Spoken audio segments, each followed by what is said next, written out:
Hello, everybody. Welcome to this week's Parsha class on the mitzvah of the week. Um, on this week's Parsha, which is Vayeshev.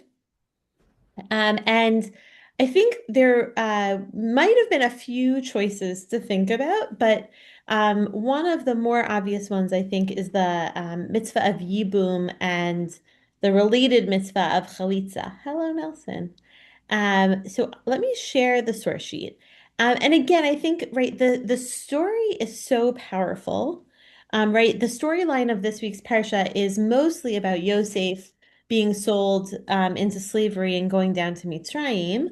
But in the middle, smack in the middle of the that story, there is this break in the narrative for a different, very powerful story about a different brother, about Yehuda. So this is a very small portion of Yehuda's story here, but just to remind us, Yehuda has three sons, and he marries the oldest one to a woman named Tamar. I am pulling up the full story. As always, I doubt anyone prints, right? So I should just give us all of the context we need. And of course, it's not loading on my phone. I want to get everyone's story details correct, but we'll jump into the story midstream here, because what happens is son number one dies suddenly. And Tamar has not had any children with that son. And so Yehuda turns to his second son, Vayomer Yehuda leOnan. He says to Onan, Bo el eshet achicha, v'yabem ota, v'hakem zera la'achicha. So Yehuda says to his second son On, go be with your brother's wife, do your duty by her as a brother-in-law, as a lever, right? It's called a levirate marriage, and provide offspring for your brother. Vayeda onan ki lo yihya hazera, v'haya im ba'al eshet achiv v'shichet arza levilti natan zera la'achiv. But Onan, not the best of brothers, knowing that the offspring would not count as his own, but would in some way be tied to his older brother, he decided to let the semen go to waste wherever he joins his brother's wife so as not to provide offspring for his brother. Right. And the story takes a sort of even more tragic turn as Tamar is told to wait for the third brother to come of age to be able to marry. And instead, she takes matters into her own hands and she forces Yehuda to become the one to do Yibum with her father-in-law. Um, and then when we know that when she becomes pregnant and goes on to have twins, that they ultimately become the great ancestors of um, David Hamelech, ultimately. Um, but we are going to stay here in this sort of, oh no, this happens to me all the time. Hold on. Um, oh goodness. Okay. So that's the story. And there are a few things that I want us to do, should we be able to. 1 second. Okay, I need to stop sharing just so I can find my password here. Um, one question is why, right? Yehuda seems guided by some interesting either something that's already known, right? Like a practice. The Ramban talks about how maybe this was actually just the practice of the land to be yabem for your brother if he dies without children, or maybe he's guided by some other desire. But Rashi and the Ramban have a machloket about what that thing is going to be. Is it? But Yael, we lost the source sheet. I know. I'm so sorry. Just give me 1 second. It Ah, what happens is it's like a shenanigan of signing in and out. But I can no longer store my password. The shul is very secure, which is wonderful. But I just have to find my password. So I stopped sharing just for a moment so that I would not share everyone's passwords with everyone. That would probably be frowned upon in this new, very secure system. Um, okay, I think this will work. Let's see. Oops. Okay, use my passkey. Here we go. Okay, I think I can get. Oof, sorry. Um, Here we go. Here's the password. We'll just copy that instead. Um, Now it should, oh my goodness. Okay, let's see. Oh no, this is so embarrassing. Hold on one second. Sorry. You know what? I actually think I know another way to pull this up. We're just gonna abandon my source sheet in its original. Um, and I think that if I log into my Gmail, I can just use the source sheet that Karen sent out to everyone. Sorry about this. This is so frustrating.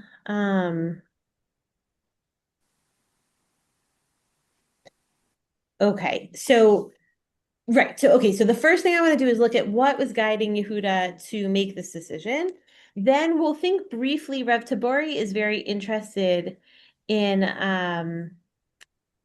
in the idea of who is the first one to observe this mitzvah in the Torah.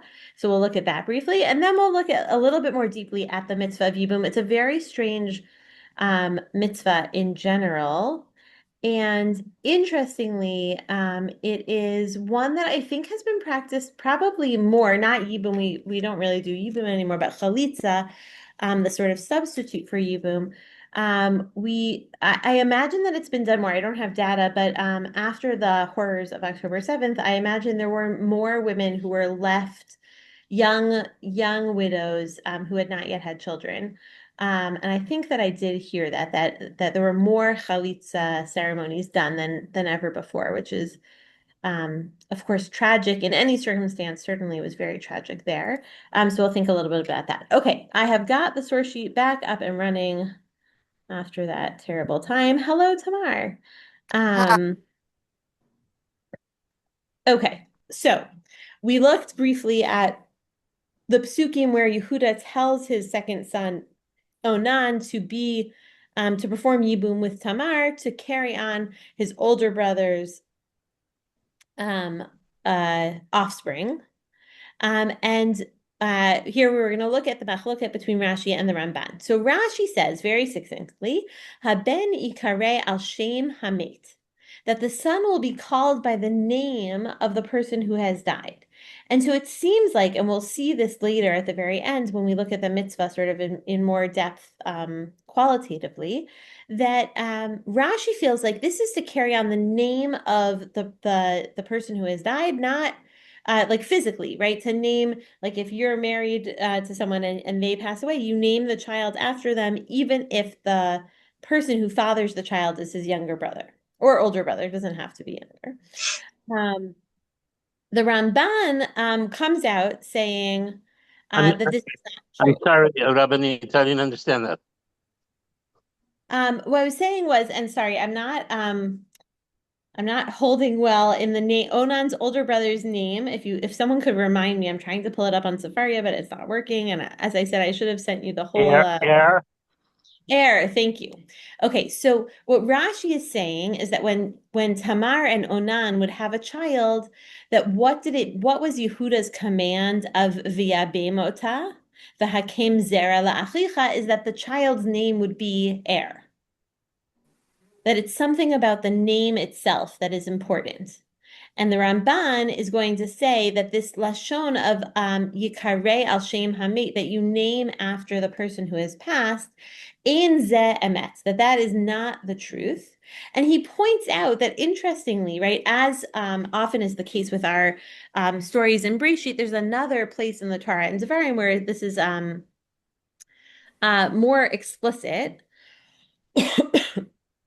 The mitzvah, right? The Rambam brings us that source where it says, "Yakum al shem achiv hamet velo yimachesh shmo miYisrael," right? The same commandment of the Torah, right? It does say that the firstborn that she bears will succeed in the name of the brother that is dead. That we don't want his name to be erased um, from the people of Israel. Ve'ein hayaba mitzuveh likro livno k'shem achiv hamet. But he says that's like more like a general thing that his name should keep on going because actually, if you look carefully, the brother-in-law is not commanded to actually call his son by the name of his dead brother.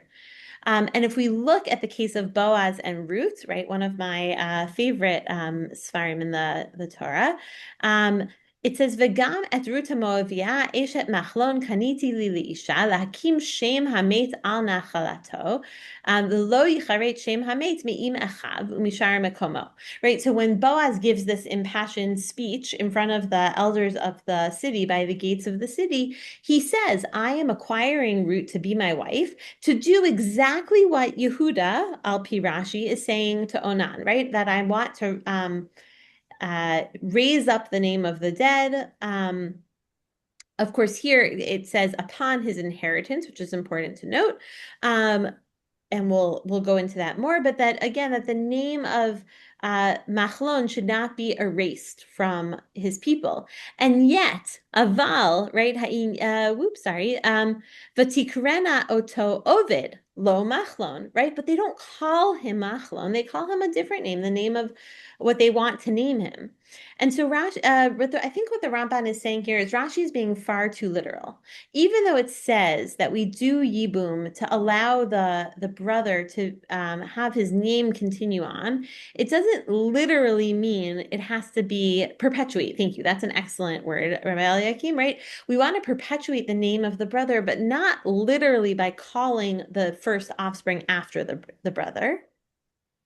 Aval ha'inyan sod gadol misodot haTorah b'toledet ha'adam. That the ancient wise men who were prior to the Torah knew of this great benefit. Nikar hu le'enei ro'im asher natan lahem Hashem einayim lir'ot va'aznayim lishmo'a v'hayu chachamim hakatmonim kodem haTorah yod'in ki yesh to'elet gedola b'yibum ha'ach. So what is this great thing that comes from Yibum? V'hu hara'ui lihiot kodem bo v'acharav hakarov b'mishpacha. That it was proper for the brother to take precedence in the matter. And if not, right, someone else in the family, another relative, sort of the way we see it play out with Boaz, would come forward.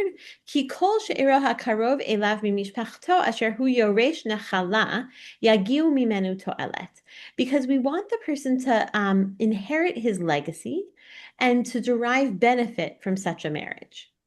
And so it's not necessarily, according to the Ramban, about the physical name, but something about, right here, it's translated as legacy. Nachala could be just inheritance of property or of land or of business. That it's not about the name, it's about the things or the property or the ideas that the person was going to hand down.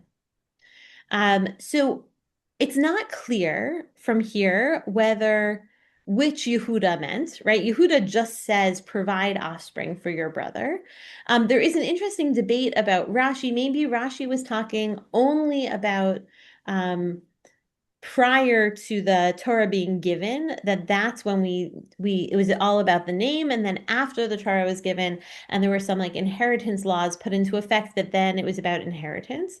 But either way, there does seem to be a machloket here. But I think that if you sort of zoom out a little bit, they're both saying the same thing, which we'll look at again more closely at the end, which is like, this is about perpetuating legacy.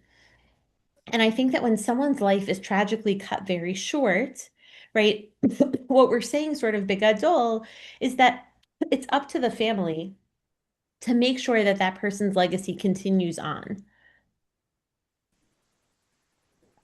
And I think that we see this play out very specifically here when there are no children, right? I think about like my own father passed away before my children were born. So there was no Yibum necessary, right? My mother had all of her children far before my father died.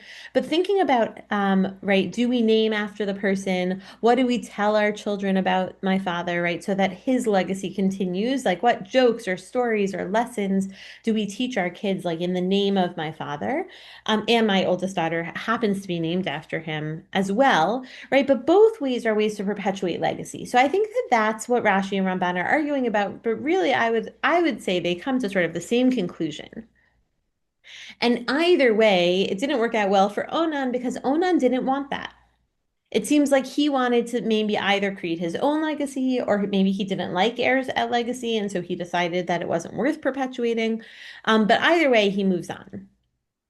Rav Tabori was very interested, as I said, in this question, who starts this mitzvah, right? It seems clear that Yehuda is one of the first prior to the mitzvah actually being given in Dvarim, right? And that is the direction that Breshit Rabbah goes. It's Breshit Rabbah says Yehuda hitchil b'mitzvah Yibum techila, right? Yehuda was the first one to initiate this mitzvah. Interestingly, in Kiddushin, it seems like they want to give Avraham the credit for all of the mitzvot of the Torah. It's kind of long. I don't want to waste or spend, not never a waste to learn Torah, but to spend too much time here. But just to bring up here, right, this is the Gemara is working with the mysterious pasuk from a few parshiot ago, where it says "Va'avraham zaken, v'Hashem beirachat Avraham bakol," that Hashem has blessed Avraham with everything. What is the everything that Hashem is talking about? Matzinu she'asa Avraham Avinu et kol haTorah kula ad shelo nitzna. And so they say, well, maybe when Avraham was blessed with everything, it was actually a blessing to be able to fulfill every mitzvah of the Torah. As it says, Ekev asher shama Avraham b'koli v'yishmor mishmarti mitzvotai v'chukotai v'toratai. That because Avraham listened to God's voice and kept God's charge, commandments, statutes, and laws, right, which indicates that all of the mitzvot were kept, and that then he had that old age, right, to be zaken because he had done everything, bakol. I think it's an interesting statement, right? Because it's not clear that Avram had the opportunity to do Yibum or to command Yibum for any of his children. But it seems like Kiddushin wants to keep the mitzvah there, and Breshit Rabbah wants to keep it in our Parsha. So that's an interesting sort of diversion. Before we look at the heart of like what the mitzvah is about, as sort of foretold by the first machloket, I did bring these interesting pieces of practical halacha. I thought about bringing us tons of mishnayot and family trees, but that felt like perhaps a little bit too much for this evening. But if you do learn the mishnayot of Yevamot, it is like this complicated exercise in creating family trees and figuring out who's exempt and who's not. These are just lovely little short mitzvot from the OU's website, from OU Torah. You can see this is mitzvah 598. If a man dies without children, there's a mitzvah for his brother to marry the widow. This is called Yibum or levirate marriage in English. Levirate coming from the word lever, which means a brother-in-law, not a Levi. And there are a lot of factors, right? So first, the deceased cannot have left any children. If he has any children, even from a previous marriage, there's no obligation of Yibum, right? Because this is about legacy continuing. It's not about the woman's legacy with her husband. It's about the husband's legacy. The brothers must have coexisted, which I think is super interesting. Let's say you have a 19-year-old brother who gets married young and then chas v'shalom falls in war, and then his mother has another baby 20 years apart. That brother is exempt because he was born after his older brother died. Again, these are sort of unusual circumstances. If the widow is pregnant, all bets are off, as they say, so they must wait 3 months before performing Yibum to ensure she is not expecting. That's an interesting thing to say here because today we can find out much earlier than 3 months, but it might just be until there's a pregnancy test that's reliable.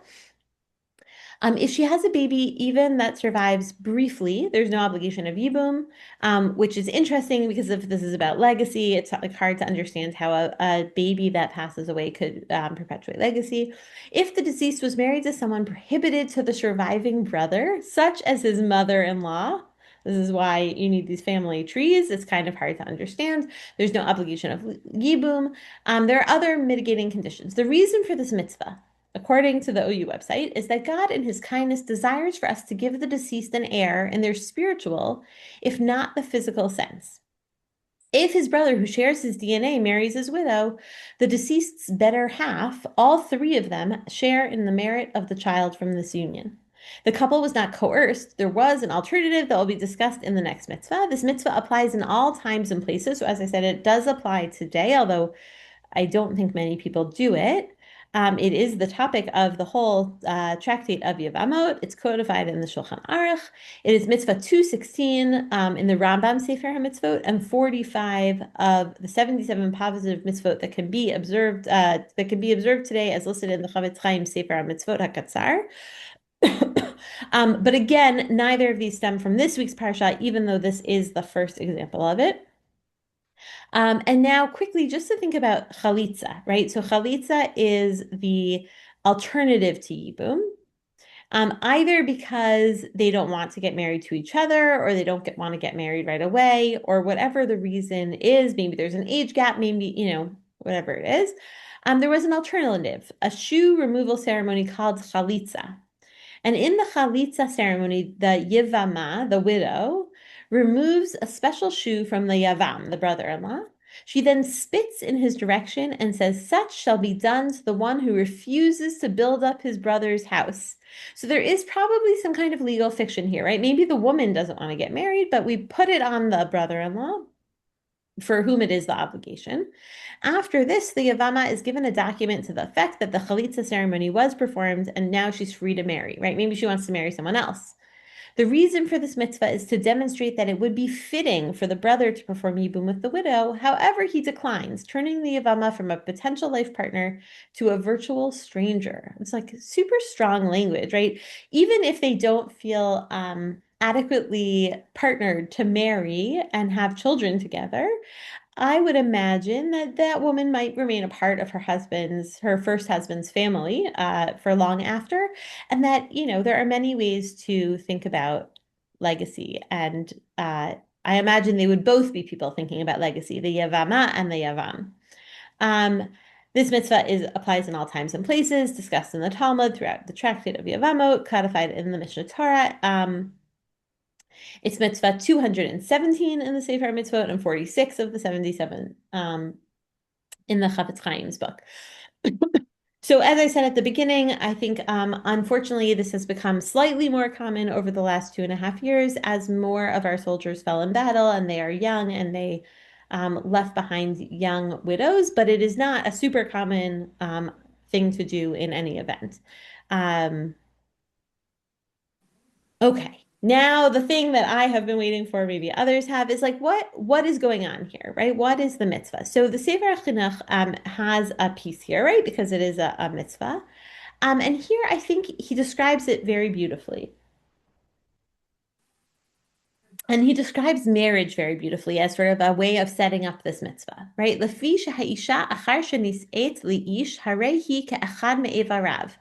That if we think that just like Chava or the Isha came from the rib of the Adam Harishon, that when two people get married, they become so close, they become so connected that it's as though the woman is one of the man's limbs, or we could even think the man is one of the woman's limbs, right? That there is something very close about them.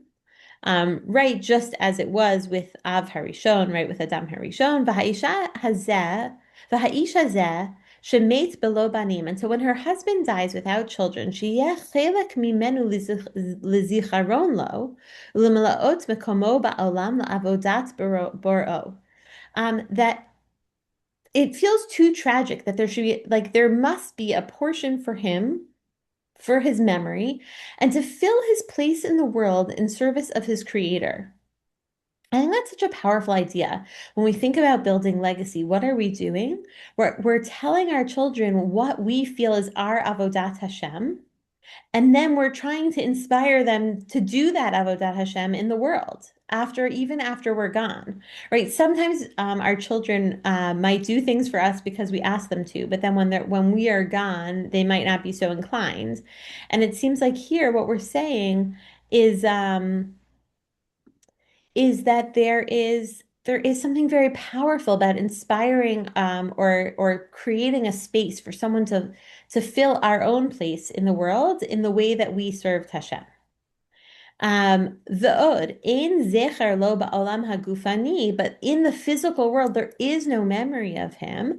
Zulati zot ha'isha, except for this woman. Shehi etzem me'atzamav v'basar me'basaro. There is something kind of distasteful about this idea that women are like appendages of men, but at the same time, I think it is so beautiful, right? That when a person dies childless, the person who is most close to them, besides what would have been their own children, is their partner, is their spouse that is left in the world, that is almost like leaving a little piece of you behind. And so why is there this mitzvah? And this is, you can see, right, where the OU might be pulling their language from. Haya mechasdei ha'el alav lahakim lo zera mimena al yedei achiv shehu gam ken kachatzi besaro. So this is like a weird thing, right? If the woman is sort of half of the man and his brother has the same DNA, so he's like kind of half of him, if they come together, they can create something that sort of comes out as a little bit of him, right? Between his wife having some sort of shared characteristic emotionally, if not physically, and his brother having the physical characteristic, that's how we bring him into the world. Someone who will fill up his space, who will perpetuate his legacy and will continue the work that he was doing to serve Hashem. V'yizkeh al yado ba'olam haneshamot asher hu sham kamo sheyadua divram mizakeh abba. And so that he should merit through him, through the world, in like the olam haneshamot, the world of our souls, sort of, not of this world, where the man is, because it is known that a son gives merit to his father. So I think there are two really beautiful things happening here. One is about what do we do with the space that's left in the world, like the hole that's it, right, that is in the fabric of our experience when a loved one dies, and also, right, when we say Kaddish or when we give Divrei Torah or give tzedakah in someone's memory, right? What do we say?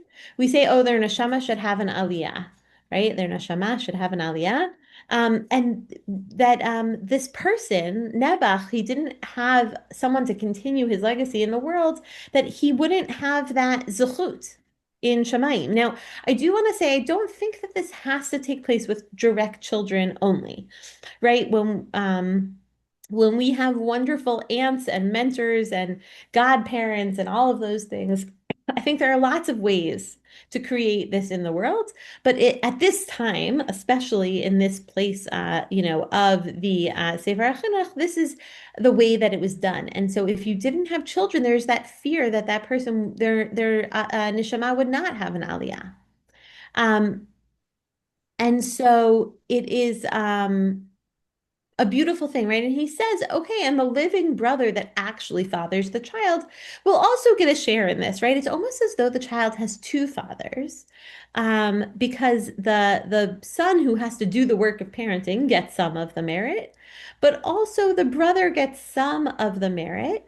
And that is because it was his wife first. Right? And in fact, the Sefer HaChinuch, even if it comes from Devarim, does mention our pasuk of Onan, right? And what is Onan's problem is that he's not willing, right? He didn't he was not interested in partial merit. He only wanted to have a child where it was only his zechut. In the world, it was only his legacy that would be perpetuated. Okay, so I think there's this beautiful idea that Yibum comes from what is actually like a very powerful and beautiful union of two people. So much so that the wife sort of embodies a part of the husband even after he's gone, and gives this sort of dual purpose of creating a purpose in the world, perpetuating legacy, but also raising up the neshama of the person who is that. I want to look at this one. Rabbeinu Bachya, which is like a little bit more, right? This is the Kabbalistic approach here. I'm not sure I understand it all, but I think it loops really nicely back to the Rashi that we talked about at the beginning. And to think about like, what does it mean to have a name in the world? right? So Rabbeinu Bachya says, right, Al derech HaKabbalah, ki habachor asher teled eshet hamet yakum al shem achiv hamet, right? This is what Rashi said, right? That this is the opposite of what Rashi said, right? Which is that it does not literally mean name, right? As the Ramban said. אין זה שם ממש, זה יש שמו כשמו, אלא יקום על שם אחיו המת בנפש ידבר הכתוב, זהו שאמר לא ימחש שמו מישראל, right? This is how, as the Ramban started to describe, right, that his name should not be blotted out, right? That if you don't have children or relatives or sort of heirs to your legacy, then your name is sort of forgotten to time, right? Okay. מה שפירושו בו רז"ל, והיה הבכור אשר תלד אמו של מת, הוא יקום בנכסים על שם אחיו המת, ויזכור שם המת בנחלתו. Right? That it's not that the oldest surviving let's see, this is not a very good translation, right? That it's not just the name, but it's that it's about the nachala, it's about the inheritance. Ein ze pshuto shel mikra, aval hu midrash l'Razal umisham hochicho shemitzvah begadol liyabem, v'zehu sheizkir lashon habachor. So the Bechor doesn't necessarily, right? This is sort of similar to the Ramban, that you somehow need like a replacement on earth. I have a friend in Philadelphia who had 3 children, and she said to me, she's a grandchild of Holocaust survivors, and she said, I had one to replace my husband, one to replace me, and one to replace like a missing person, a person who had died without a child, right? If you don't have children, then your number in the Jewish people's numbers, goes down. Okay. I wanted to finish with just this, what I think is a really beautiful Rabbi Natan. In his Likutei Halachot, right, Rabbi Natan of Breslov, he talks about the laws of Yibum, which is interesting. I was kind of surprised even to see his name here because Likutei Halachot, sure, but this is feels like such a practical halacha, and I think as we've seen, there's so much under the surface of this halacha. Right, he focuses, as did the Ramban, right, which we saw about the laws between Yibum and inheritance, but he explains the connection as follows. The main challenge we face in life is to overcome acquisitiveness and the acquiring of things and indulgence. We are required to engage the material world and improve it. And as a part of this process, we earn a living and provide ourselves with our material needs. The challenge is to constantly remember that the purpose of our wealth is to serve God, right? What is our avodat boro, as the Sefer Chinuch says? We must be conscious that God is the ultimate source of our enjoyment from our possessions, and we use our possessions to perform mitzvot and to help others by acts of charity and loving kindness, right? Tzedakah and chesed. We may not shirk this mandate by a life of isolation and asceticism, nor we may transgress it by living a life of empty indulgence. Okay, what does this have to do with Yibum? As we know, this simple task is far from easy. In fact, states Rabbi Nathan, it is impossible for any single individual to complete it in his lifetime. The cultivation of the correct approach to our material possessions can only be perfected over a period of generations. Indeed, according to Rabbi Natan, the main reason a man is commanded to have children is to provide him with heirs who will inherit any possessions he has and continue facing up to the challenge of using them responsibly. So it's not, I think, as maybe Onan sort of misunderstood, it's not about who gets the most property, right? It's about who gets the beautiful task of figuring out how to use our property to promote Hashem's name and mission in the world. When a man dies without an heir, his brothers inherit him. But this doesn't involve a new channel for his estate, a channel created by the deceased and his unique partnership with his wife.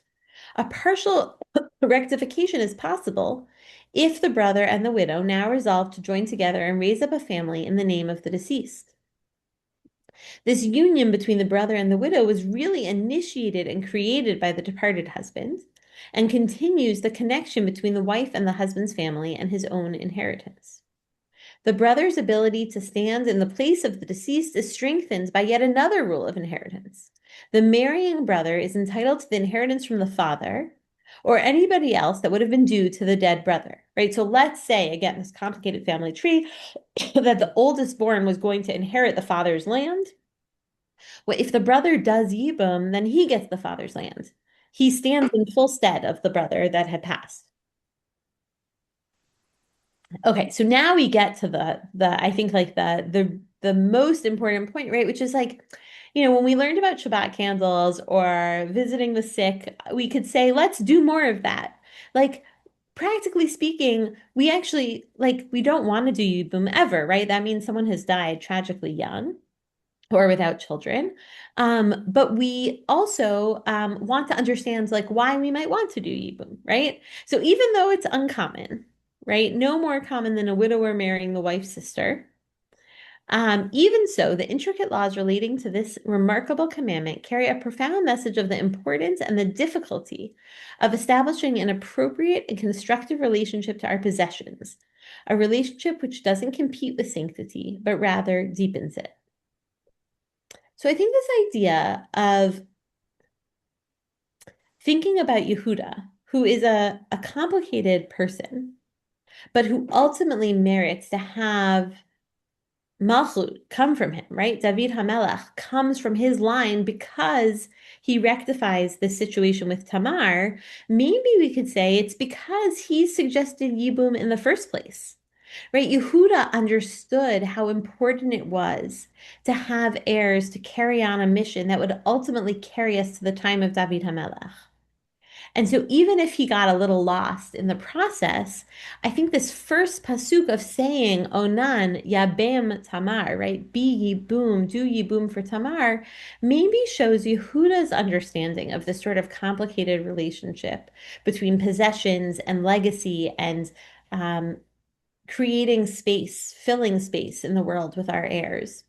So I think it helps us recast this story of Yehuda in a little bit of a different light to say he got it from the very beginning, but it got a little bit mixed up because Onan did not get it from the very beginning. And to also be able to relate to this mitzvah in a way that even when we might never have to perform Yibum, chas v'shalom, or witness Yibum, to say it's about thinking about creative legacy. And in this way, I'll stop my remarks by saying I think that the story arc of Breshit is really all about legacy creation. And it's why we end Sefer Breshit with Yaakov's reading of his last will and testament, right? Of creating his ongoing legacy for the Jewish people. And so in this way, Yibum actually fits so beautifully into that story arc because Yibum is not just technically about ensuring heirs for a person who has passed away, but it's about ensuring legacy. And Yehuda is thinking about it far before Yaakov is in that way. And I think that again, the mitzvah and the story arc dovetail so nicely together in this example of a mitzvah. So I hope that Yibum did not bore us too much. I think there were some interesting takeaways, but I would love to hear everyone's thoughts, ideas, and questions.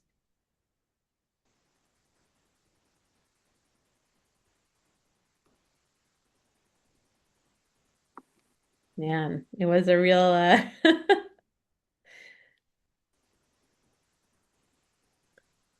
Yeah, I was trying to think of something intelligent to say, but I can't come up with anything. Such a rich and so involved on its own that you have to, it does not correlate with anything of our current experience. Not that I can discern. Yibum for sure doesn't. But when you think, Nelson, about your own space in the world, and not to put you on the spot, but I wonder, how is you have such a rich and varied space in the world, right? You have your legacy in the way that you interact in your professional space. And I imagine you have many ways that you think about legacy in your own personal space, right? And so you didn't have to get married to have a apprentice with it. You might have a young doctor that you feel like you really trained, and that when you retire, right, you don't even have to die. You live ad mea v'esrim, right? That someone might fill that space in the world, and to think about ensuring that as sort of a way of maybe avoiding Yibum or filling Yibum like, lechatchila before you get to the stage of Yibum. Right? Is like, how do we consciously designate, how do we determine what is our avodat baro, what is our avodat Hashem, and then how do we ensure it will be fulfilled in the world, I think is actually the goal of Yibum, even if not sort of the technical fulfillment of it. Does that make sense? Yeah. Yeah, you're right. Absolutely. I thought of the legacy is easy to relate to. There's lots of legacy. Mhm. Give names to dead people, to buildings, to schools, to Yes. foundations. I thought of one thing I experienced this week. I went to a bris, a neighbor of mine, friend of mine, and the boy's name was called Ari Hirsch. Ari for the grandfather, and Hirsch for Hirsch Goldberg Poland. That Mm. body correlated their life with the experience of Hirsch, which is. And my wife even was next to me and said, "I wonder how many Hirsch's babies were born in the last few months." And that's If I can see if you there. think about Hirsch, it's such a beautiful idea of like the whole Am Yisrael performing Yibum for Hirsch, Yeah, yeah, right? absolutely. What a Well, beautiful idea. great. Yeah. Yeah. And Well, very powerful. gives me the chills. Yeah. Yeah. We've come across several people who have had a baby named Hirsch for Hirsch. Hmm. It's quite a thing. Yeah. Yeah. I think Hirsch is one of the big ones here in America, especially because he has Anglo parents and parents who are so vocal, and especially in the Chicago area with so many connections. But I've heard of friends in Israel too, who there are other fallen heroes of this period, right? That there are a lot of those names as well. So I think it's a great it's a great point that sometimes someone dies even without a spouse, right? And so like there is no Yibum process, but when we name children after them, certainly I think we are being Yabim. We are and we teach about Hirsch, right? Like with the fridge and invoking Hirsch's name with the fridge in Skokie, right?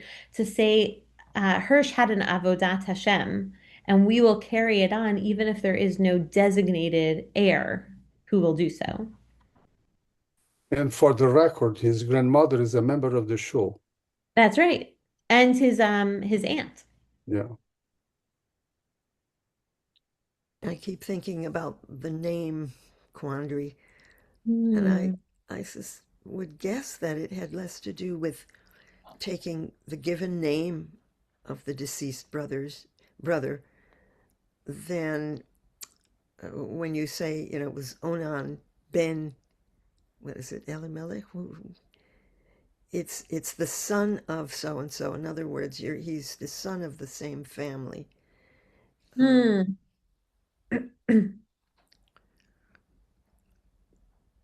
I, Yeah. So Yeah, so please. so the lineage is what's being perpetuated Mm-hmm. through the name, even if his given name is different. Yes.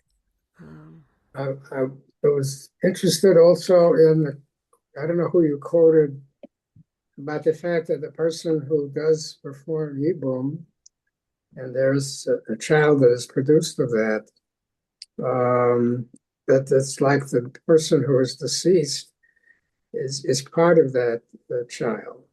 Oh, the Sefer Uh, Chinuch says that. Yeah. Um, and it strikes me, I don't know if anybody listens to Dan Senor. There's a podcast, Call Me Back. And this last week, he interviewed or moderated a discussion with a fellow by name, his last name was Galloway. But he just wrote a book about young men who seem to have lost their masculinity. They've been robbed of many different aspects of their masculine nature. And Hmm. it's become a real issue in the United States with that. And one would wonder that, I guess, if such a young person, a young man was to perform Yibum, he would regain much of his masculinity, not only by having a child, but also that he helped perpetuate the legacy of the deceased. Mm. And it's almost that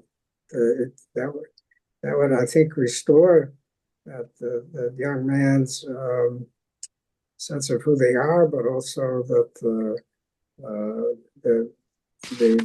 being able to create something that a man does, so to Mm. speak. Sort of like Onan totally missed the point. Well, that's Onan. Yeah, may have been a young man who felt he had lost his masculinity and therefore could never really father a child. So that may be part of it, but just it's an absolutely amazing thought that there's this kind of connection and how much can be restored by finding one's own values in who they are from the point of view maybe of gender or whatever. So Yeah. Yeah, I think that's an interesting point, right? That it is the way of being the there's a word for it, like the person who's in charge of the legacy building, like the conservator, that's not the right word, but Executor. executor, thank you. The executor of the legacy, which might feel sort of like administrative at times, right? That's like the emasculating part, but actually is a quite powerful role to have. yeah, it's good.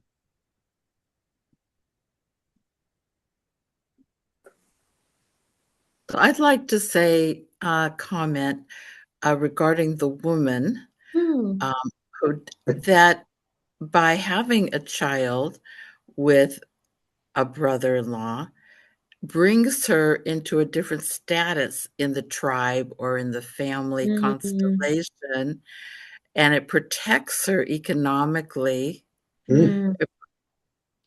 and totally gives her a different status. Otherwise, she's sort of on the outskirts or even on the outside of the family. And is she going to marry into another family? Is she going to just, what are her choices? What are her choices? And I don't know the answer to that. Well, what are the choices that Tamar had? She went into mourning and so on, and she had to go back to her father, her own family. So that was the only choice she had. Of course, particularly when Yehuda did not allow the third son to perform the Yibum. Interestingly, there she feels trapped because she has to wait for the third son to become of age, right? I think Judy is saying is like if there is no other person to perform Yibum, she might like think more Ruth, less Tamar, maybe, right? Might become impoverished, might not have another option. I think it's a really great point. The Sefer Chinuch was probably not thinking about the woman's perspective terribly hard, but it is a chesed to her as well. It's not just a chesed to the dead brother, but a chesed to the woman who, especially at that time, had a very unstable life as a widow. And I would say it's even a chesed sort of emotionally, perhaps. Not all brothers look alike. My husband and my brother-in-law don't look alike, but I could imagine if you had a child with your brother-in-law, like they might have your husband's nose, right? Or his laugh. There is like a little bit of like keeping it. I mean, it's true, right? There's a little bit of keeping it in the family. Your child will have the same grandparents as they would have with your own, right? Some of the same aunts and uncles, although one uncle will be a father, right? That there is like sort of a sense of emotional security as well. So I think it's a really good point where we haven't thought about the grieving widow, perhaps because Tamar is not, because of this whole mess. But I think there is a beauty to that. And certainly Tamar felt the insecurity, forcing her to feel sort of desperate at that time. Thank you for bringing that up. You're very welcome. I can respond to Judy. Judy, how are you? I'm fine. How are you? Okay.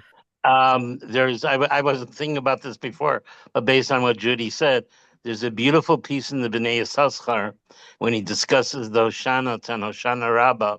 One of those Hoshanot is Damta L'Tamar. The Jewish people are compared to a what do you call tree? A date tree. But he says what that really means is, or also means, the Jewish people are compared to Tamar in the story of Yehuda. She sort of has been banished because she doesn't have her husband anymore. She doesn't have Onan anymore. She's banished. And Mm. then Yehuda brings her back into the fold of the people. And this is saying the same thing as Hashem in his relationship to the Jewish people, that the Jewish people have been, so to speak, banished in Galut. And he will bring us back just like Yehuda brings her back. Mm, mm. Hmm. Oh, I that's also just want to beautiful. tell one of Yeah. my students here in Chicago, Natano, who's my students in YTT, they just had a baby. He was walking on the street. They were thinking about a name, and he was thinking about Shiri Bibas. And so they added the name Shiri to the baby's name. Yes, I think there are a lot of people named after the Beavises too. That's a really good example, right? Just like Hirsch, especially those boys, right?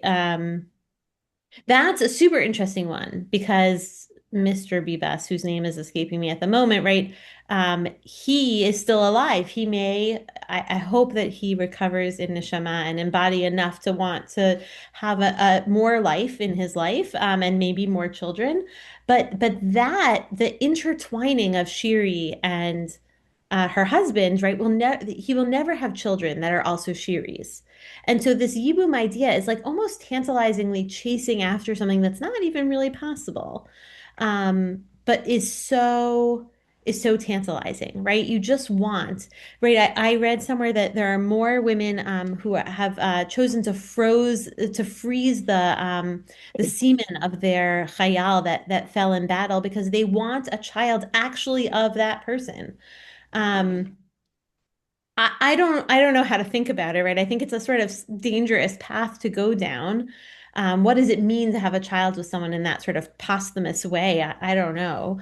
But I understand it. And so I understand Yibum is almost could be sort of psychologically devastating in some ways because at the end of the day, it's not actually the child of your husband, and your husband's still not here.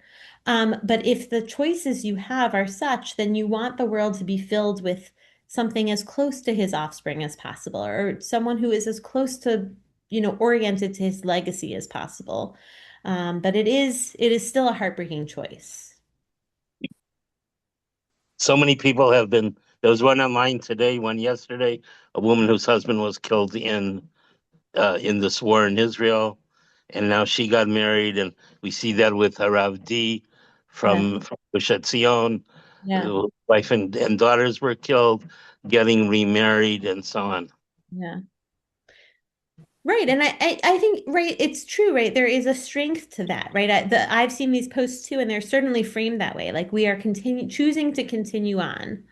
And whether we have to do Yibum or Chalitza or any sort of technical thing or not, I think the point of it is like you have to keep going. You don't get to die with the person who you love who died. You have to find a way to say it. We have to find ways to perpetuate their names in the world. And that also, right, we see many cases of people saying, I wish I could go with you, right? And it's so heart-wrenching. And then to see that they found love and they found children and they found more is very beautiful and shows, I think, a great strength in the world. So yeah, I think it's a weird time in the world that we sort of can identify with maybe how Tamar and Yehuda or Ruth and Boaz were feeling. But this is where we are. There's also the story about the Rav from the Holocaust, that he and his wife, all their offspring were killed during the Holocaust. I don't know how many offspring they had, but there were quite a few, 10 or 12 or something like that. Hmm. And how did he perpetuate the memory of all these children of theirs? And apparently he established yeshivot and named each one after Wow. one of the children. And in that way, he felt he had perpetuated Hmm. the legacy that these children left the hand under such terrible circumstances. Hmm. That's very I beautiful. forgot his name. It's a famous name. I don't know. I don't remember the name. Somebody may remember it. You don't mean the Kloisenberg Rebbe? Beg pardon? Not the Kloisenberg Rebbe? It could be. Yeah. Yeah, that's right. The Klausenberger Rebbe. Yeah. Hmm. That sounds familiar to me. Yes. Yeah. Yeah. Yeah.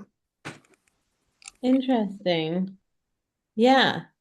It's such a beautiful way of putting someone's name into the world, right? And their legacy.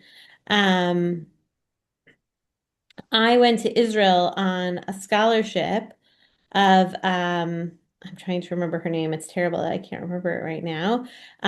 She was a Pardes alum who was at Hebrew U, I think, right? It was a what was her name?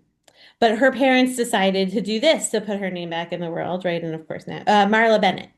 Oh, The oh, Marla Bennett, fellowship at that's Pardes, true. whatever it was.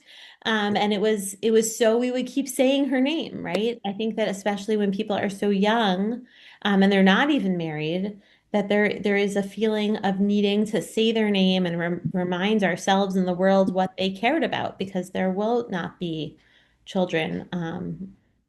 She was one of the two Pardes students killed at the Hebrew University bombing. That's right.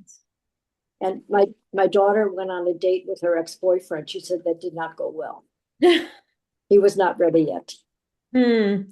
It's hard, right? It's just right up to Judy's point, right? Like to imagine that in 3 months' time, you're expected to just marry your brother-in-law is like kind of a wild assumption about that marriage where you felt like you were a limb of your husband, and now all of a sudden you're meant to be the limb of his brother. It's kind of weird.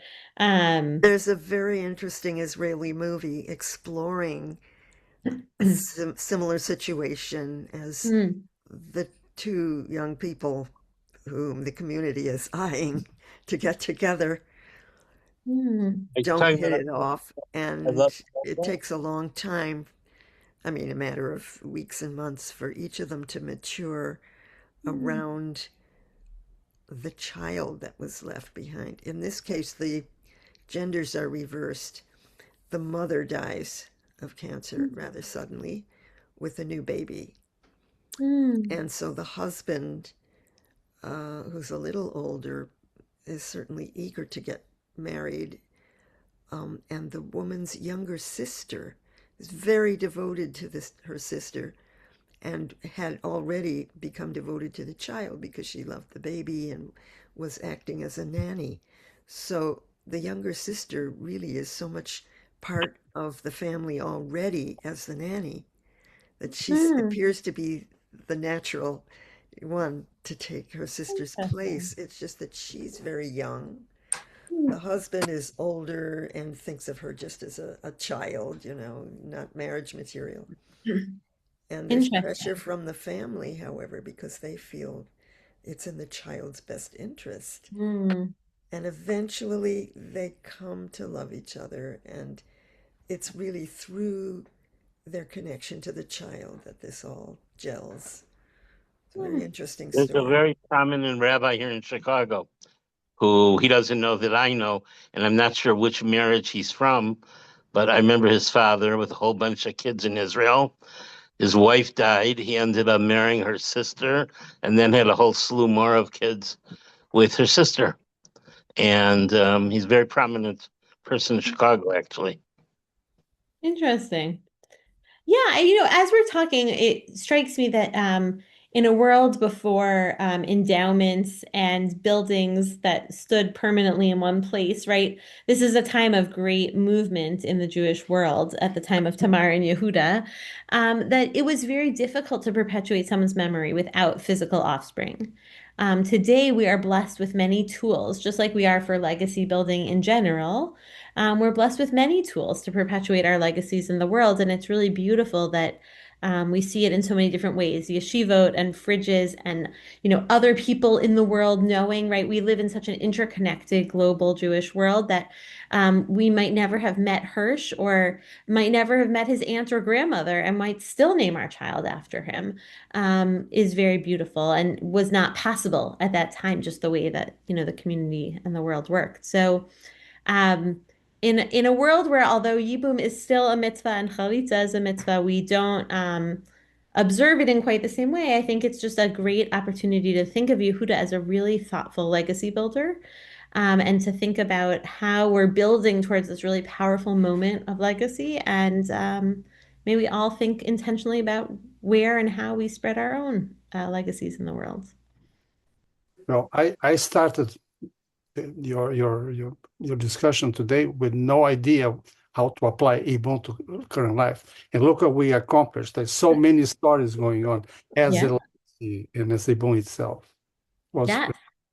It was beautiful. Yes, I will admit I started this discussion a little unclear as well. I mean, I had some ideas, but I think we've thought about them in a really practical way, like in a really rich way. That was beautiful. So thank you. Yeah, sure, course. Yeah, sure, to everybody.